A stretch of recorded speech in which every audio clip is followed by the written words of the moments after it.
Hello and welcome back, ladies and gentlemen, to a historical humans heritage episode.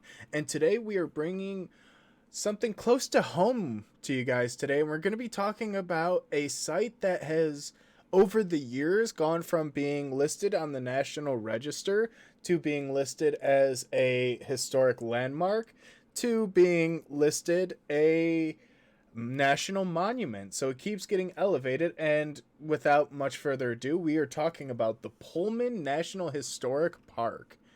And This week we decided to return to the list that started this series, stepping away from UNESCO for a moment.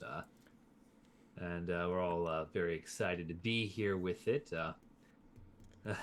It's yes, quite an interesting little town, this National Historic Park, because that's what it is. It's a former industrial town uh, of Pullman, Illinois, named for George Pullman, president of Pullman's Palace Car Company.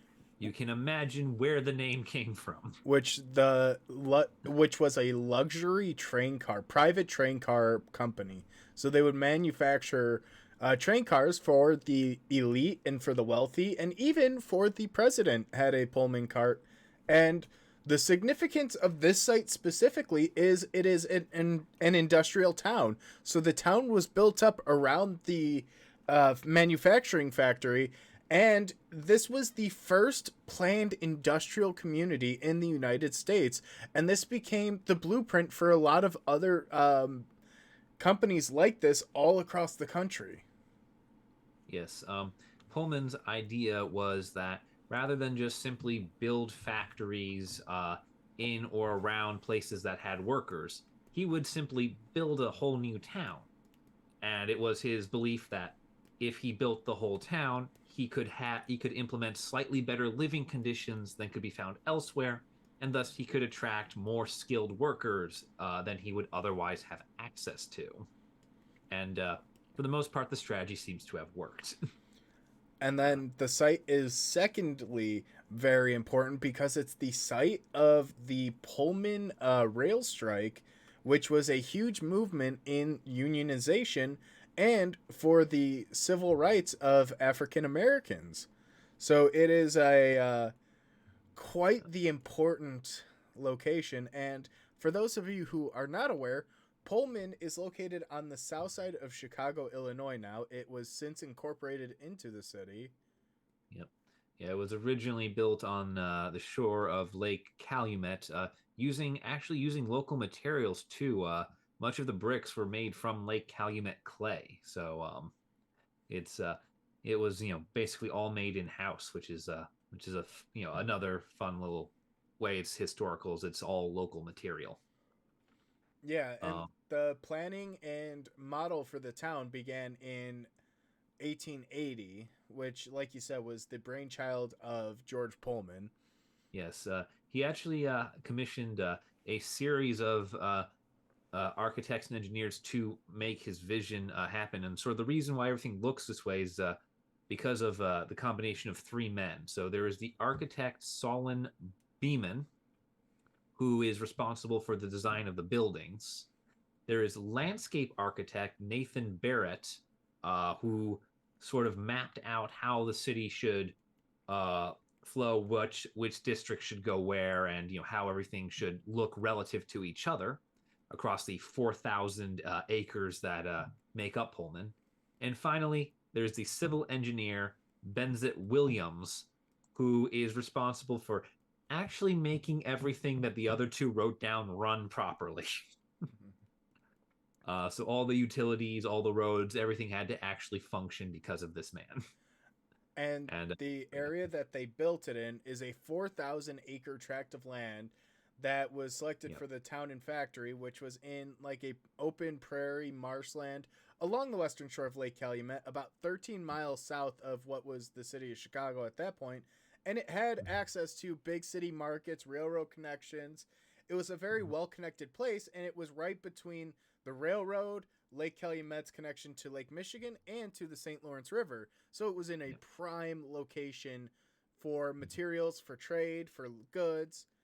Yep. And And Yeah, and in its time, these were effectively luxury accommodations for the working class, as Pullman houses, all Pullman houses came with working gas and running water, uh, sanitation facilities, front and backyards, and uh, daily garbage pickup.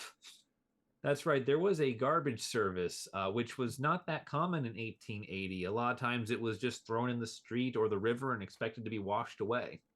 See, you missed out Uh, on a few other big things too, though. All the structures were made of brick, so they're not cheap material, not like really cheap material. Even though they built an entire brickyard on the premises to make the bricks, they were dredging up the clay, firing it right there, and then using the bricks to build the community out. all local materials. That's key for a lot of important sites, is where the materials come from. But like the houses, the structures had all of the sanitary facilities. They had abundant amounts of sunlight, fresh air, like you said, front and backyards. It had personal space, and then there was also expansive parks, and then a lot of open lands around there. So Yeah, it was just yeah. incredible, and the maintenance of the properties was wrapped up in the price of the rent. Renting it. Yeah, so you didn't have to pay separate to maintain the house, which is a big deal for a lot of tenement lords. Kind of like to work around it, where like if anything broke, it's extra money on you. Um, and just another thing to point out with this town is it went up in 4 years, 1,000 buildings in 4 years. You really don't see that ever. Like that is a massive dedication to the construction. Which the construction of the town was executed by Pullman employees. Yep. So they were working on their own accommodation, their own village. And Yep. which, like we said before, is predominantly African American. And then I think this is a good point that we transition to talking about the Pullman strike. Yes. So in 1894, 10 years into this project, 10 years after it's been completed, there is a major labor strike here at the Pullman Company in Pullman, Illinois. Uh, Which actually, by it is, that point, had been annexed by the city. yeah, yeah. Was it that it has already become a part of Chicago at that point?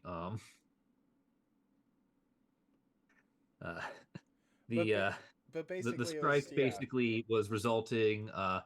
Um, Railroads were in decline. The demand for luxury cars were in decline, and that meant layoffs and wage cuts, which the workers did not like. um, because those wage cuts came with increased working hours, which basically means that uh, I expect you to work longer per day for less money per day, which is a great way to start a strike. And that's exactly what happened. Uh, However, the strike turned violent, and President Grover Cleveland sent U.S. troops to suppress the strike, um, mainly by brutalizing the workers. Yeah, that tended to be a way of And just we are in the Bless. 1890s, so I know we're in the northern states, but Jim Crow laws are in full swing here. And what was the majority population of Pullman at the time? It was African American. Most of these workers are black. And yeah, so you can see a little bit more. There's a little bit of that, shall we say, undertone as to why the suppression of the strike was so swift and brutal. Because, yeah,